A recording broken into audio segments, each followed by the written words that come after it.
नमस्कार। इस वक्त आप द दस्तक 24 देख रहे हैं और मैं हूं द दस्तक 24 के साथ अखिलेश पाठक। बहुजन समाज पार्टी जिसके बारे में मैं आपको बता देना चाहता हूं कि ये ऐसी पार्टी है जो साइकिल से चल करके जिस कांशीराम ने पूरे प्रदेश में एक पार्टी बनाई और उस पार्टी की बदौलत जो दबे हुए थे, जो कुचले थे, जिनकी आवाज़ दबी हुई थी, जिन्हें अधिकार प्राप्त नहीं था और जो श्रेणी में सबसे निचले स्तर पर थे, उनको उठा करके उन्होंने सत्ता तक पहुंचाया और सत्ता तक पहुंचा करके उन्होंने चार बार उत्तर प्रदेश में मुख्यमंत्री दिए। पूरे राज्य की सबसे बड़ी पार्टी बनकर के आई वो है बहुजन समाज पार्टी। बहुजन समाज पार्टी जो कि SC/ST लोगों के लिए प्रचलित मानी जाती है और उन्होंने SC समुदाय के लिए काम भी किया। लगातार जो आज समाज में लोगों का हक है उनको दिलाने के लिए बखूबी मेहनत किया। लगातार जितने भी दबे कुचले लोग हैं, जितने भी निचले तबके के लोग हैं, वो जी जान लगा कर बहुजन समाज पार्टी को वोट देते हैं। उनको ये चीज़ नहीं दिखाई देता है कि हमारा प्रत्याशी कैसा है और कौन सा कैंडिडेट लड़ा है। उनको सिर्फ एक ही चीज़ दिखाई देती है, वो चुनाव निशान हाथी। हमारे साथ इस वक्त जो पार्षद प्रत्याशी हैं इब्राहिमपुर वार्ड नंबर 4 इब्राहिमपुर प्रथम वार्ड नंबर 4 से मलखान यादव जी, हम इनसे बात करेंगे और जानेंगे कि इनकी रणनीतियाँ क्या है और किस स्तर से चुनाव लड़ रहे हैं और जो उस पार्टी का जो लक्ष्य है उस लक्ष्य पर कैसे पहुंच रहे हैं। सबसे पहले ये बताइए सर, आप राजनीति में आपका अनुभव कितना है, कितने दिनों से आप राजनीति में? लगभग राजनीति में मैं लगभग 14-15 साल से हूँ। इसमें मैं सर्वप्रथम पहली बार जब मैं 2010 से 15 BDC रहा, इसी क्षेत्र से जो नई हमारी इब्राहिमपुर प्रथम वार्ड नंबर 4 सभासद के लिए हम बना है वार्ड, उसमें मैं BDC रहा। उसके बाद सन 2016 से आज तक का अखिल भारतीय उद्योग व्यापार मंडल की तरफ से नीलमथा व्यापार मंडल का अध्यक्ष हूँ, जो चुनाव होकर ही मैं जीता था। चुनाव की बात तो हम करेंगे ही। सबसे पहले हम ये जानना चाहेंगे कि क्या कभी आपको ऐसा, जब आप एक शिक्षा के समय में रहे होंगे, आप शिक्षा हासिल कर रहे होंगे, उसमें कभी आपको ऐसा लगा कि हम कभी चुनाव लड़ेंगे या कभी यहाँ तक पहुँचेंगे? ना, ऐसा कभी नहीं हुआ कि ऐसा कभी दिमाग में नहीं था। हम तो चाह रहे थे कभी आगे पढ़ लिख के कुछ नौकरी मिलेगी, नौकरी किया जाएगा, लेकिन कुछ समय पहले ही हम लगभग 20 साल पहले अपने कारोबार बिजनेस में आ गए। तो उसके बाद धीरे धीरे करके समाज सेवा करने लगे। समाज सेवा करते करते आज इस स्थिति पे हमारे जब आज मौका मिला तो चुनाव की लड़ने के आ गए।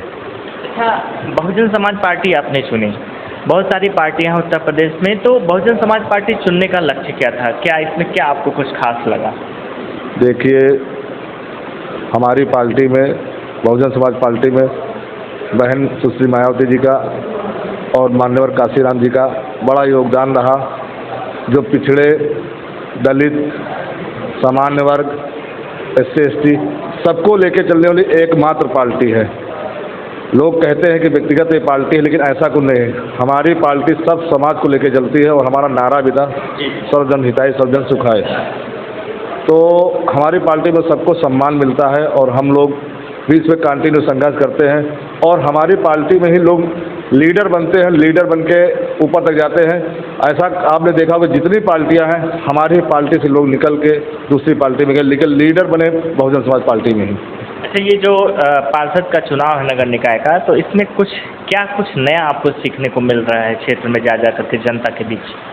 देखिए, पूर्व में पार्षद बहुत रहे और अपना जितना जिससे हो सका उसने कार्य किया, लेकिन क्षेत्र में जो कार्य होने चाहिए वो कार्य कभी नहीं हुए। जो चीज़ें जनता के घरों तक पहुंचनी चाहिए थी उसको किसी पार्षद ने फॉलो नहीं किया। जैसे कि आप मान लीजिए, हमारे क्षेत्र में अगर एक मुद्दा है, सबसे बड़ी पेंशन व्यवस्था मिलनी चाहिए। हमने कई लोगों की पेंशन व्यवस्था करवाई, लोगों को 5 साल से 7 साल से 10 साल से एक बार पेंशन आई, नहीं मिली, उस पर किसी ने पहल नहीं की। हम व्यक्तिगत मैं लगभग 1 साल से वर्क कर रहा था और काफ़ी 200-500 लोगों को मैंने महिलाओं का विधवा पेंशन, 60 साल पेंशन, विकलांग पेंशन, किराया व्यक्तिगत, इन तरह की समस्याओं को मैं बराबर करता रहा हूँ। चुनाव लड़ना मेरा मकसद नहीं था, लेकिन हालात, वक्त ने सीट बदली। जबकि आपको जानकारी भी होगी, हमारी सीट काफ़ी अरसे से सुरक्षित सीट रही थी, तो पुराना वार्ड और नया वार्ड मिलके एक नया वार्ड बना, इब्राहिमपुर प्रथम वार्ड नंबर 4, और वो अबकी बार जो है बैकवर्ड सीट हो गई। तो हमारे क्षेत्र के सम्मानित व्यापारी भाइयों ने, सम्मानित जनता ने, बूढ़ बुजुर्ग व्यक्तियों ने हमसे कहा कि जब आप कंटिन्यू क्षेत्र में हर वर्ग के लिए खड़े रहते हैं, तो ऐसा क्यों नहीं करते कि ये समय आया है तो आप चुनाव लड़िए, तो आपको पावर मिलेगी, जो काम बिना कुछ रहे आप कर सकते हैं, तो क्षेत्र और बढ़िया होगा, और आपसे बढ़िया उम्मीदवार कोई दिखाई नहीं पड़ रहा है। क्षेत्र में जाने के बाद में कैसा रिस्पांस मिल रहा है आपको लोगों के बीच में? क्योंकि बहुजन समाज पार्टी से बहुत सारे लोग टिकट मांग रहे थे, तो क्या वो आपके साथ में हैं कि नया नहीं है? देखिए, सारे लोग हमारे साथ में ही हैं, जितने लोग थे वो हमारे साथ में हैं। अब व्यक्तिगत 1-2 लोग नहीं हैं, मैं बात भी उनसे किया, बोले हम साथ में हैं। होता यह है कि पार्षदी चुनाव है, संबंधों के नाते कभी कभी आदमी नहीं निकलता है एक दूसरे, किसी से बुराई ना हो, क्षेत्रीय चुनाव है, और इसमें व्यक्तिगत आदमी चेहरे का, आदमी के क्या नेचर है उस पर वोट करता है। पार्टी बेसिस चुनाव ये कम होता है, इसमें हर वर्ग का, हर समाज का आदमी ये चाहता है कि हमारे नज़दीक का आदमी हो जो चुनाव लड़ना हमारे पास में रहे, हमारा कोई कार्य हो तो इजली हो जाए, हमको दूर न जाना पड़े। ये सबसे बड़ा मुद्दा हमारे क्षेत्र में इसमें चल रहा है। अच्छा, आप, हमें ऐसा लगता है शायद, अब आप अपना जो है एक्सपीरियंस बताएं या ना बताएं, लेकिन हम आपको देख करके शायद जज कर पा रहे हैं कि आपका जो जीवन है वो बहुत संघर्षों भरा है, और काफ़ी संघर्ष किया हुआ जीवन है। तो क्या इन संघर्षों को देख करके अभी आप क्षेत्र में जाते हैं तो आपको ये चीज़ें आसान लगती है चुनाव, या फिर कुछ कठिन लगता है, कुछ मतलब ये लगता है कि जैसे ये बहुत टफ काम है? देखिए, राजनीति वैसे बहुत टफ काम है, लेकिन अगर आप क्षेत्र में बने रहते हैं, लोगों के बीच में रहते हैं, तो पब्लिक का जुड़ाव अगर आपसे है तो देखिए फिर कुछ मेहनत उतनी नहीं करनी पड़ती है। अगर आप डायरेक्ट केवल राजनीति में उतर आए, कभी समाज में नहीं बैठे हैं, लोग आपको नहीं जानते, आपकी कोई पहचान नहीं है, आपने कभी पहचान अपनी बनाई नहीं है, तो आप अगर पैराशूट की तरह राजनीति करने आएंगे तो आप सक्सेस नहीं होंगे। इसलिए मेरा तो लगभग 15 साल से राजनीति में वो समाज सेवा ही कर रहा हूँ। हमारे द्वारा बीच बीच में बहुत से कार्य किए गए, कोई अपने मुँह से बखान करने वाली बात नहीं है। ये मेरी क्षेत्र की जनता जानती है कि व्यक्तिगत मैं कौन कौन से कार्य कब करता हूँ, कैसे करता हूँ, मैं करता ही रहता हूँ। मैं अपना जीवन में ये जरूर चाहता हूँ कि मेरे पास कोई आया व्यक्ति अगर उस लायक में हूँ तो मैं उसकी मदद कर सकूँ और जीवन भर कर सकूँ जब तक मेरे शरीर में जान है। अच्छा, आपने बताया कि आप व्यापार मंडल के अध्यक्ष भी हैं, जो नीलमथा उद्योग व्यापार मंडल है, तो उसमें हमने एक चीज़ देखा है सर कि यहाँ पर जो नीलमथा में विजयनगर से इधर का एरिया है, जो वहाँ पे जो पटरी दुकानदार है, ठेले वाले हैं, सबसे बड़ी समस्या उनकी है। कभी पुलिस वाले आते हैं उनको हटा देते हैं, कभी कोई आता है उनको हटाते हैं, तो उनको कोई अस्थायी कोई चीज़। और दूसरी चीज़, सबसे सब्जी की दुकानें लगने से बहुत ज़्यादा यहाँ पे रश हो जाता है, बहुत भीड़ हो जाती है, जिससे आवागमन के लिए बहुत दिक्कत है। इसके लिए कुछ कदम आपने, कुछ रणनीति बनाई है या फिर आगे कुछ कदम उठाएंगे? देखिए, हम इससे पहले इस पर वार्तालाप हमारी नगर निगम में भी हुई है, पुलिस प्रशासनिक अधिकारियों से भी हमारी बात हुई कि कहीं वेंडिंग जोन बन जाए, जहाँ पे ठेले वालों की व्यवस्था वेंडिंग जोन में हो जाए, उनको स्थायी कर दिया जाए। और सब्जी की जो मार्केट की बात है, ऐसी कोई जगह नहीं चिन्हित हो पा रही है जहाँ पे इनको शिफ्ट किया जाए, लेकिन कुछ जगह ऐसी हैं, अगर मैं पार्षद बनता हूँ तो प्रयास करके ये करूँगा कि इस मंडी को वहाँ पर शिफ्ट कराऊँगा। और दोबारा हमारे चैनल के माध्यम से अपने क्षेत्र की जनता को क्या नया संदेश देना चाहेंगे, किस मुद्दे पर आप काम करेंगे चुनाव जीतने के बाद? देखिए, हमारे क्षेत्र की सबसे बड़ी अगर जंगन समस्या कोई है तो वो जल निकासी की है, जो मैंने अभी तक का जो कि जल निकासी वो हम लगभग 5-7 सालों का अनुभव बता रहे हैं। 5-7 सालों से जल निकासी की कोई समस्या यहाँ से दूर ही नहीं हुई है। पूरे बारिश में पानी भर जाता है।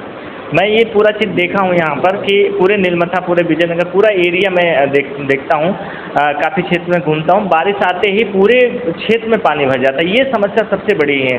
इसमें कोई दूर करने के लिए शायद कदम ना उठाया हो।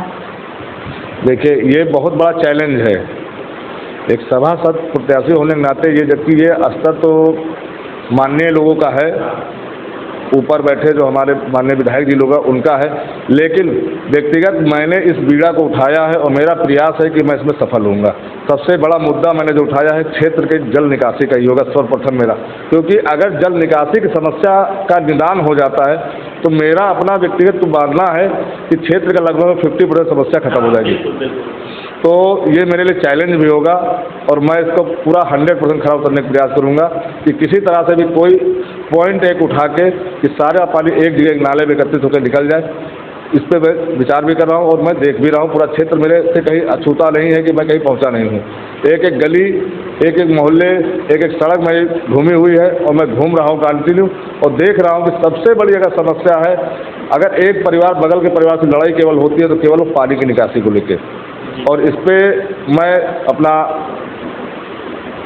दिमाग लगा के और जब अगर क्षेत्र की सम्मानित जनता हमको आशीर्वाद देती है तो इस पर एक हम लोग बैठ के एक कमेटी तरह गठित करके इस पर एक विचार करके हमको उस पर एक निर्णय निकालेंगे कि पानी कैसे निकाला जाए। और क्षेत्र की जनता तो यही कहना चाहूँगा कि आपके बीच में प्रत्याशी बहुत है, अपना मत उसी को दीजिए जो आदमी आपके 24 घंटा सेवा में खड़ा रहे, जो आपके नज़दीक हो और कोई कार्य ऐसा आप दे कि वो ये ना कहे कि मैं नहीं कर पाऊँगा। कार्य करने की क्षमता हो, जहाँ पे जिस समय आप बुलाए वहाँ पे पहुँच जाए। तो मेरा मकसद यही है कि मैं निवेदन करूँगा कि 4 मई को हाथी वाला बटन दबा के हमको अपना मत दे, अपना आशीर्वाद दे, अपना बेटा अपना भाई समझ के, और जो चीज़ें मैंने कही है मैं 100% खरा उतरूँगा और वर्क करूँगा। और इसके अलावा सबसे बड़ी और एक समस्या हमारे यहाँ आए दिन होती रहती है, आपको भी जानकारी होगी, आपके माध्यम से चैनल से कहना चाहता हूँ, हाउस टैक्स की। ये हाउस टैक्स की बहुत बड़ी समस्या है। वो हमारे नीलमथे में सबसे जंगल समस्या, कोई अधिकारी नहीं सुनता है। आए दिन दुकानें सील होती है, आए दिन मकान सील होता है, लोगों का टैक्स 2022-23 का जमा है, रिवाइज करके टैक्स आ रहा है 2010 से 2023 में, फिर आ रहा किसी का 2 लाख रुपया, किसी का 2.5 लाख रुपया। किस बात का पैसा लिया जा रहा है? सीवर है नहीं, वाटर लाइन है नहीं, नालियाँ है नहीं, रोडें है नहीं, तो टैक्स फिर रिवाइज करके किस लिए लिया जा रहा है? और कोई मानक नहीं है, कोई मानक नहीं है कि आदमी को कितना पैसा अपने मकान दुकान का देना है। मनमानी वसूली हो रही है, पैसा आता है 1 लाख रुपया, सेटलमेंट होता है 50,000 रुपये में, जमा होता है 5,000 रुपया। बिल्कुल अंधेर नगरी बची है। ये भी मेरे लिए एक चैलेंज होगा कि इस चीज़ों को मैं ख़त्म करूँगा क्षेत्र से। बहुत बहुत शुक्रिया हमारे साथ बातचीत करने के लिए। मलखान यादव जी थे हमारे साथ, बहुत ही बेबाकी से बात किया। 4 मई को रिजल्ट निकलेगा, उस वक्त पता चलेगा कि इस क्षेत्र में पार्षद कौन बनेगा। तब तक के लिए हमारे चैनल देखते रहिए द दस्तक 24।